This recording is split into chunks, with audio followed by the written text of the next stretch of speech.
In this guide, I'm going to show you how you can restart GTA 5 online on your PS5. This method is a little bit different compared to PC, but you could still start fresh here in GTA Online. That being said, before we do get into this guide, make sure to like the video and subscribe to the channel with all notifications on. It really does help the channel and lets us know that you want more content like this. We'd greatly appreciate it, and if at any point throughout this guide you do have any questions, just ask them down in the comment section below and we can help you out further. I'm going to be doing my best to reply to every single comment down there. Now, by far the easiest option is just by opening up settings and then heading over to this online tab right here. If you scroll down, you're going to see either a manage character option or a swap character option. Go ahead and select this and then hit OK. And once you are on this page, you're going to have the opportunity to create a brand new character and start over at level 1, which will, of course, let you play fresh with a new character. Just keep in mind, this does not fully reset your mission progress. If you do want a complete reset, including missions, there is another method. Your Rockstar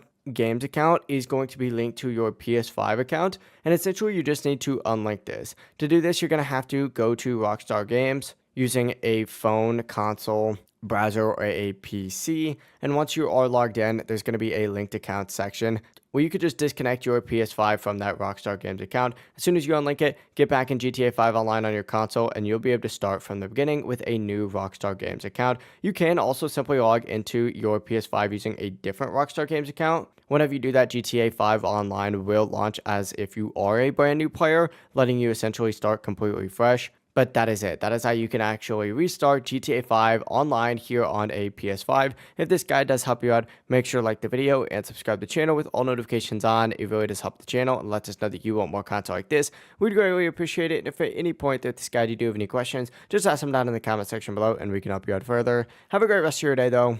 Peace.